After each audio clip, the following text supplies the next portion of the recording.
Ipakilala ko sa inyo si Nasir Sabtal.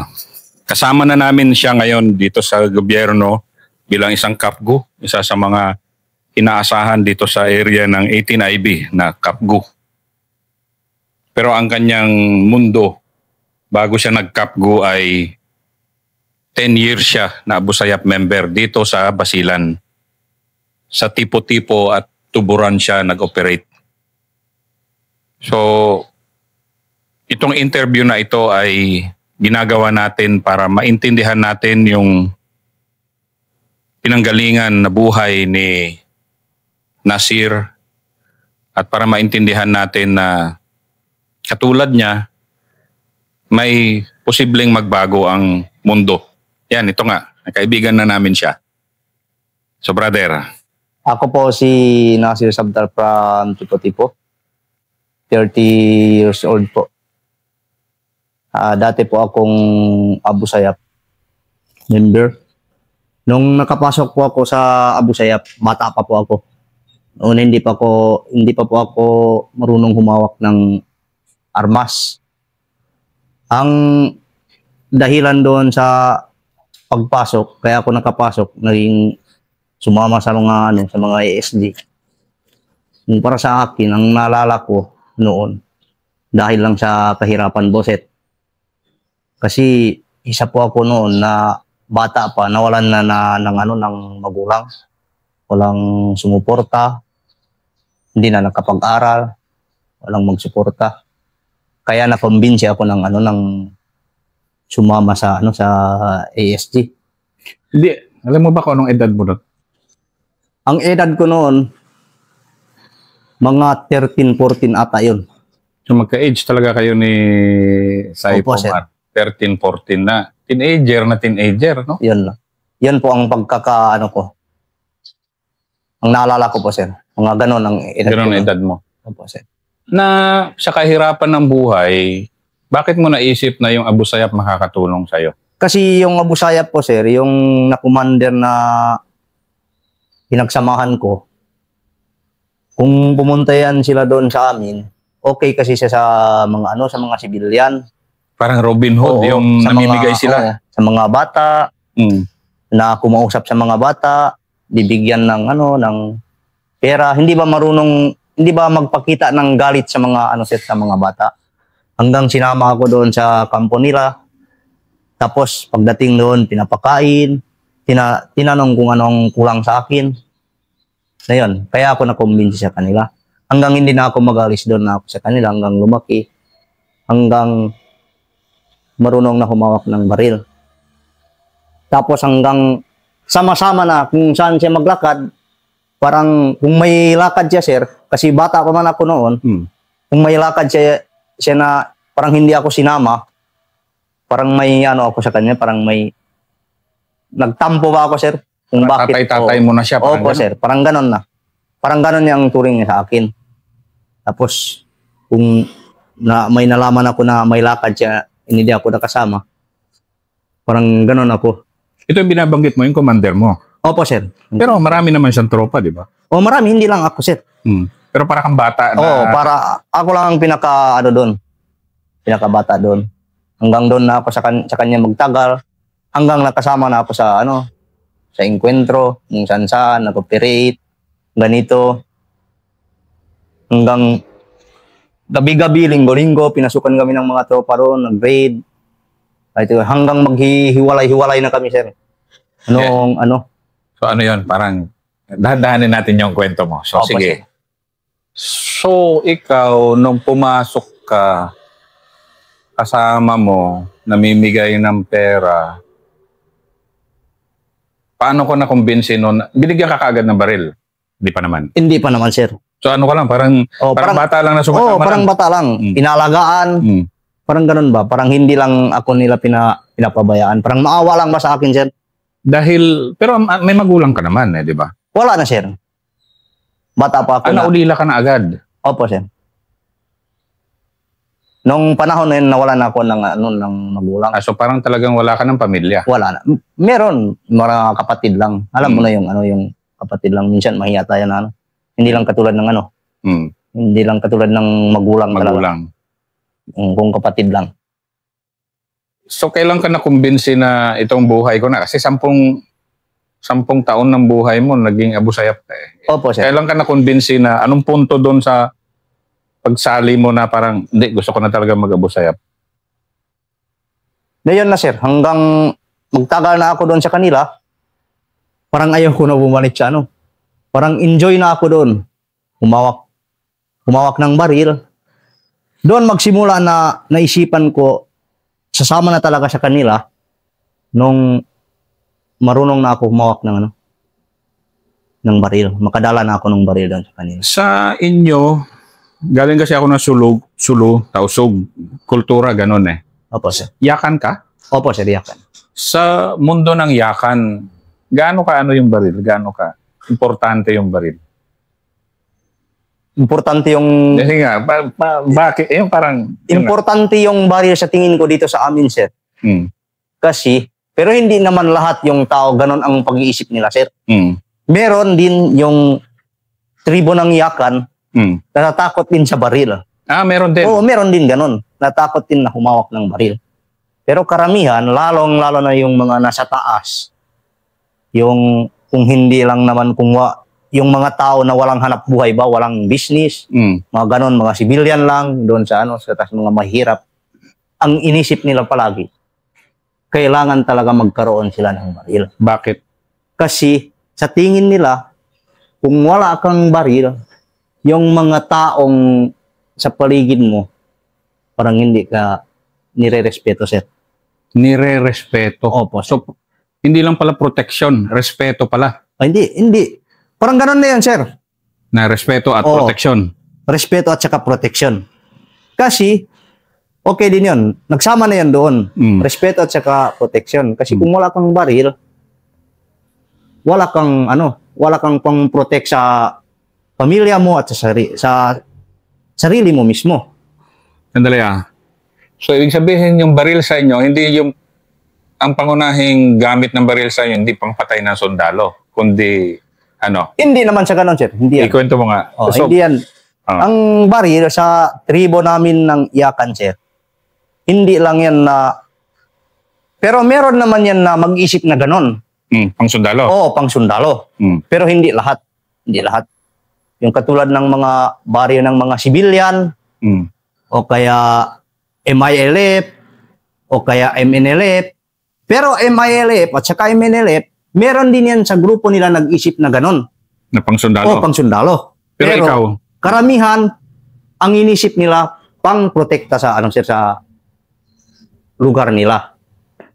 Baka kasi may rido-rido kayo, ganon? Opo, sir. May ganon. O may mang-api. Mga ganon. Ganon din yung, yung mga civilian. So, nung pinahawak ka ng baril para kang bata na may laruan? O hindi lang? Ano, sir? So, nung pinahawak ka ng baril para kang bata na nakahawak ng magandang laruan, parang ganon? Oo, parang ganon. O, sige nga. Parang ganon. Alam ko yung ngiti mong yan eh. Sige nga, yung parang, baril ako. Ano yung baril mo yun? M14, M16? M16 po, sir. Parang ako may laruan. At ngayon, ulila ako, may protection ako. Kasama pa ako dito. Opo, sir. Hanggang magtagal ako doon. Tapos, naisip ko na yung kahirapan. Yung mahirap ako doon, sir. Naisip ko na yon. Kasi hindi na kami magkapunta doon sa mismong barangay namin. O sige nga. Yun pala ang kapalit ng pagkakaroon ng baril. Oo, pagkakaroon ng baril, ang kapalit doon, kahirapan. Kahirapan dahil? Dahil sa pag-operate ng mga military, hindi mo na makita hindi ka na makapunta sa lugar mo, sa barangay mo. Dahil? Dahil natakot ka na sa military. Kasi, pero hindi ka natatakot sa kapwa mo, sa kabarangay mo na isumbong ka sa military? Walang ganon? Meron ganon, sir. Kabado ka rin? Opo, sir. Kinakabahan na, parang wala ka ng tiwala sa kabarangay mo. Kung magpakita ka, halimbawa, punta ako sa barangay ko. Mismo taga doon, parang wala na akong tiwala doon sa kanila. Kasi sila, ayaw din nila maapektuhan kung hindi sila magsabi sa military na andito na naman sila. Ayaw din nila yung manabay. Yun pala yun. Yun. Na kahit nakapwa mo yakan, kabarangay mo, ikaw hindi natiwala dahil alam mong pwede kang... Opo, sir. Pinipili lang yung pagkakatiwalaan ko doon.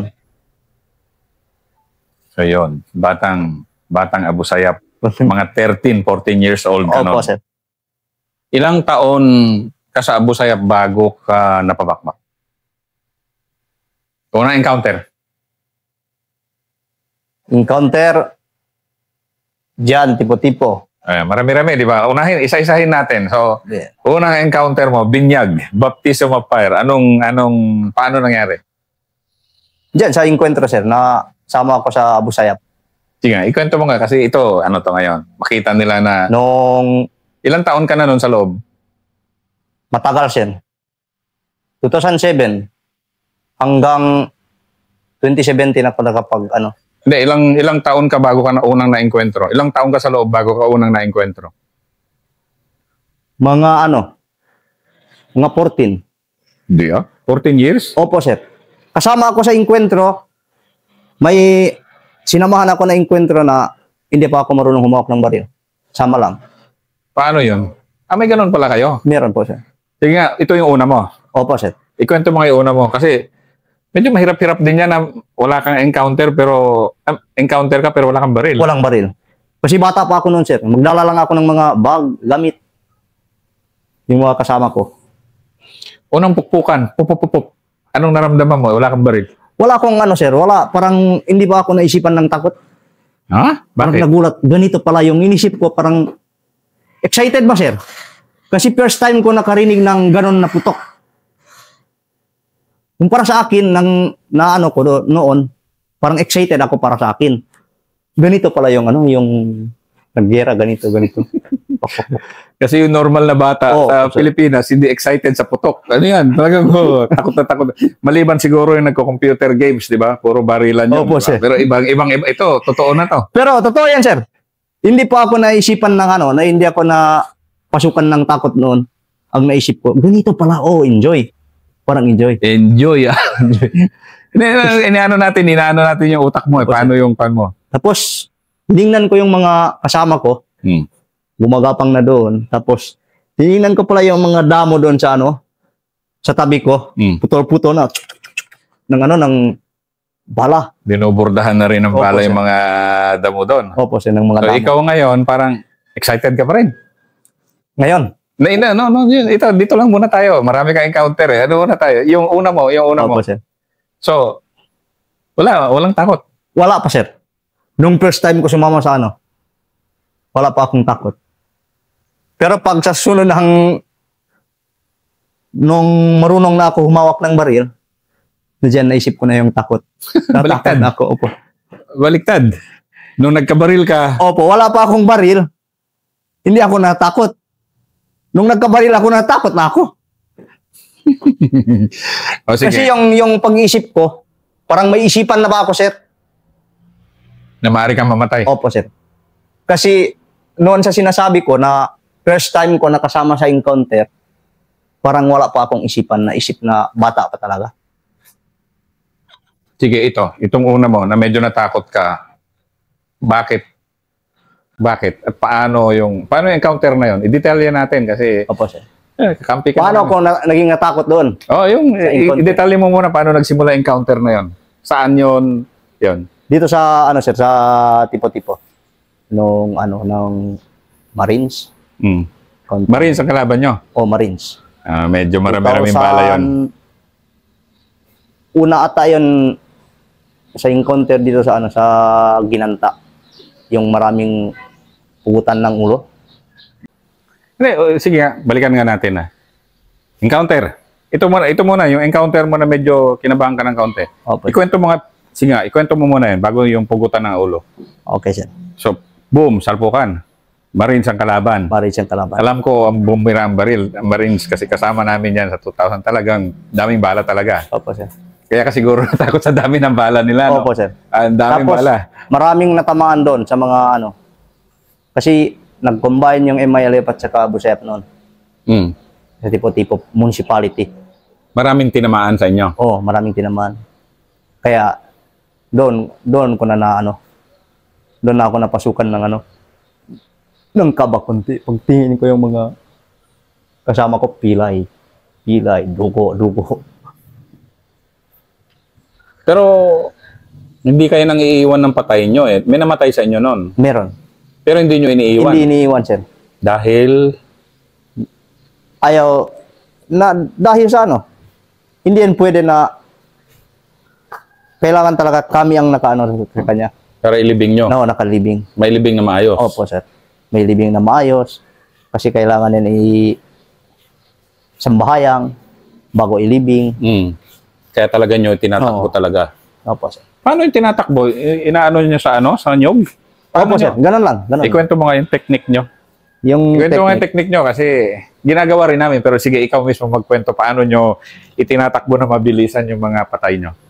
May halimbawa, kung may namatay dyan sa firing line, may nag-rescue sa kanya, mga kasamahan, tapos binuhat parang kung ano doon, dahon ng niyog, yung katulad din sa sa military, sir, yung pagdala. Walang pinagkaibahan dyan sa military. Hindi, kami natuto sa inyo doon. Yung ikarga sa patong sa palapan ng nyog. Opo, sir. Sabay hila, di ba? Unang style nyo yun. Natuto kami sa inyo. Pero kinabahan ka dahil marami kayong casualties. Opo, sir. Dahil sa nadamihan ng casualties. Ilang taon ka na sa loob noon nung medyo kinabahan ka noong tip? Simula pa lang. Mang 15 na ako, sir. Hindi, nung una ka ma-encounter ng ganyan, mga, di ba, 10 taon ka sa loob, pero nung una kang humawak ng baril, 1 taon ka pa lang sa loob nun. Opo, sir. Mga ganon. So doon na-encounter ka na kaagad. Opo, sir. Pero kinabahan ka, pero 9 na taon ka pa rin sa loob. Opo, sir. Kinabahan pa rin, pero tinitiis pa rin yung kaba. Ano, no? Oo, ganon. Ganon yan lahat, sir. May kaba yan. Pero tinitiis yung kaba. Lalo na pag may yung sa amin, tinatawag niyang jihad sa amin. Kasi yun man ang parang pag ng commander sa amin. Pampatapang. Sige nga. Pangpatapang. Pangpatapang yan. Yung jihad. Pangpatapang, ikwento sa amin. Mujahideen kayo. Kung kaano ng jihad, kung namatay kayo diyan, diretso paraiso. Wala nang tanong-tanungan. Pinakamaganda na yung pagkamatay ng isang tao kung namatay sa encounter. Bakit? Kasi alam ko yun ang turo sa inyo. Opo, sir. Na mujahideen kayo. Mujahideen. Pero bakit? Kaya nga, Yung sir. parang pinakamaganda na pagkamatay. Sa inyo kasi, lalo na yung mga bomber nyo, hinahanap ang kamatayan, di ba? Opo, sir. Kasi diretso sa langit. Kayo naman, hindi mo naman hinahanap yung kamatayan. Hindi, sir. Pero okay lang mamatay. Okay lang mamatay. Dahil, kung namatay ka sa inkwentro, di ba, nagka-inkwentro ka, ang pinagtanggol mo doon, yung religion. Yung religion, sir. Aha. So, ibig sabihin, Yun ang sa Abu Sayyaf, napapasukan talaga kayo na religious warriors kayo. Oo. Sundalo kayo ni Allah. Opo, sir. Yan ang pagkumbinsi sa mga paano. Ganun yung tatag nung Opo, sir. paniniwala. Yun ang paniniwala ng mga sa loob. Kung wala yun, hindi kayo, yung tapang nyo, Hindi yan ganun. hindi ganon. Hindi ganon. Kasi, paano ka matapang ngayon, magpakamatay ka dyan, walang sahod. Yun ang kapalit ng sahod kumpara sa amin, sir. Ano yung kapalit ng sahod? Yun, sa magandang pagkamatay. Sige nga. O sige. Kasi isipin mo lang, may nanonood ng mga bata na taga Luzon dito. Ano ibig sabihin ulit na magandang pagkamatay? Paano ulit yung magandang pagkamatay, yung tamaan ka ng bala? Nakalaban mo yung mga, anong tawag nyong, Pero kahit ganon, sir, kahit ganon ano sa amin na kung natamaan ka ng bala, yon ang pinakamagandang pagkamatay. May ano yan, may ano ba? Kung hindi mo masundan yung parang rules ba? Ano ba mga patakaran nyo doon? Yung patakaran. Kung lumaban ka lang sa sundalo dahil sa galit mo sa kanya, o galit ka lang sa sundalo, yung sundalo, hindi naman mang-api sa, ano mo, sa inyo. Parang hindi naman manggulo sa religion mo. Hindi ka naman pasukan ng sundalo dyan sa area mo na sabi ng mga sundalo na bawal ka magsambayang. Mga ganito ba? O patayin ka ng sundalo, gusto ka sumama sa religion nila. Yon ang the best na pagkamatay sa amin. Sundalo, kung tinamaan ka ng bala, kahit mag-suicide bomb ka, yung sundalo na yan, pwede ka mag-suicide bomb kung may mga ganon sa inyo. Pwede ka mag-suicide bomb sa kanila. Pero dito sa grupo ng Abu Sayyaf, yung pagkumbinsi nila, yung parang, ano ba? Parang, ano ba yun sa, etc. Hindi, kasi binabalikan natin kasi, di ba, ewan ko kung alam mo, yung Pata Island Massacre kasi sa Sulu, nagkataon kasi na pumasok yung sundalo sa mosque. Yan, nagkagulo ng ganon. Malakihan. 100 patay doon. Ang sinasabi mo kasi, kung yung sundalo ay pinipilit kang papasok sa area mo, na religion nila yung gusto nilang ipasok sa inyo. Sirain nyo yung religion mo. Yun na yun. Yun ang tunay na jihad sa amin. Pero dito sa sa Abu Sayyaf, sa ibang mujahidin dito sa amin, mali na yung nila, sir. Parang sobra na ba sa sinasabi ng Quran at sika Sinosobrahan para... sinosobra na ang ginagawa nila. Kahit hindi na sa paraan ng sa batas ng jihad, ginagawa nila. Kahit walang kasalanan yung sundalo, sa kanila, pwede mong ambusin kung napatay ka dahil sa sundalo, mumatay ka rin sa magandang Ano pa rin? Oo. Diretso ka pa rin sa langit. Oo. Pero hindi na yan. Hindi yan ganon. Pero ikaw nun, yung ganon yung nagiging mundo mo, batang-bata ka pa nun. Teenager ka pa lang nun. Opo, sir. Kumbinsido ka rin talaga na tama yung ginagawa mo. Na tama yung sinundan mo dahil, anong tawag mo sa yan? Jihadist ka? Opo, sir. Kumbinsi din ako, sir. Kasi noon, parang isip na bata pa man ako, sir. Wala pa akong kinalaman tungkol dyan. Pero kumbinsi ako sa kanila na ganon. Kasi para narinig ko palagi sa mga tao, ito ang pinakamalaking ibada sa amin. Intifada? O ibada, yung jihad na yan. Holy War? Yung jihad. Yun ang Abu Sayyaf? Yun na yung Abu Sayyaf. Hindi lang Abu Sayyaf, may lip. Ganon din? Oo, ganon din.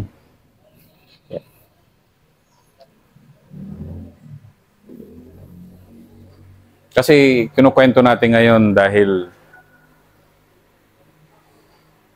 siyempre nagtataka ang lahat bakit saan nanggagaling yung sobrang tapang nyo. Oo, sobrang tapang. Doon nanggagaling yan? Doon ba nanggagaling yan? Yan ang dahilan, sir. Kaya yung mga iba, kahit walang sahod, katulad ng sinasabi mo, sobrang tapang. Hindi nila inisip yung pamilya. Ganon. Ikaw, yung normal na Abu Sayyaf nun, walang sahod, hindi inisip yung pamilya. Wala akong inisip na ganon. Bago ko lang nalaman na hindi pala tama yung mga ginawa. Mali pala yung mga ginawa ng mga grupo ng mga Abu Sayyaf, sir. Kasi yung mga civilian, marami na yung mga nagagalit sa kanila. Sa amin, sabihin mo. Hindi. Kasama ka pa nun eh. Hindi. Oo, sa amin. Kasama ka pa nun eh. Marami na nagagalit sa grupo ng Abu Sayyaf sa amin. Dahil marami nang nadamay. Tapos yung mga civilian hindi na nakapunta sa lugar nila. Natakot na rin. Pati sila natakot na sundalo. Pati yung civilian. Oo, pati yung civilian. Meron bang bakwit? Oo, Nagbabakwit? nagbabakwit. Nagbabakwit. Opo, sir. So, apektado na yung Opo, sir. mga kababayan nyo. Opo, sir. Tapos may mga ustad na rin nagsabi na gano'n. Yung jihad ng ginawa ng mga Busay at mga ganyan, hindi na yan tama. Kaya yung mga sibilyan, ang ginawa ng mga sibilyan, yung medyo may lakas, kayang lumaban sa kanila, pinagbabawalan na sila pumunta sa lugar nila. Huwag kayo papasok dito sa amin. Kayo. Opo, Noon sir. na nasa loob ka Opo, pa. sir. Naramdaman mo yun? Opo, na sir. huwag na kayong pumasok dito? Opo, sir. Naramdaman ko yun. Huwag kayong pumasok dito sa amin. Magharap na kayo ng ibang lugar. Ayaw namin magdamay. Kasi kailangan nyo pa rin yung tao. Opo, sir. Dahil silang runner nyo, pambili ng Oo, supplies. pambili na. Ganun po, sir. Kasi kung wala na yun, wala nang papayag na utusat, wala na. Wala kayo. Walang tagabili ng bigas Wala. nyo. Nangyari na sir nung nagkaubos na yung Abu Sayyaf dito sa Basilan. Yun ang yung nangyari. Wala nang suporta. Tapos kung makita ka ng sibilan, sumbungin ka. Kaya halos lahat ng mga Abu Sayyaf nagkaubos. Nagbalik loob. So, sinasabi mo rito, ang tumalo rin sa inyo, maliban of course, military, pero ang isang malaking tumalo sa inyo na wala nang suporta ang tao sa inyo. Wala na, sir. Yun yung malaking... Opo, sir. Yun yung malaking impact.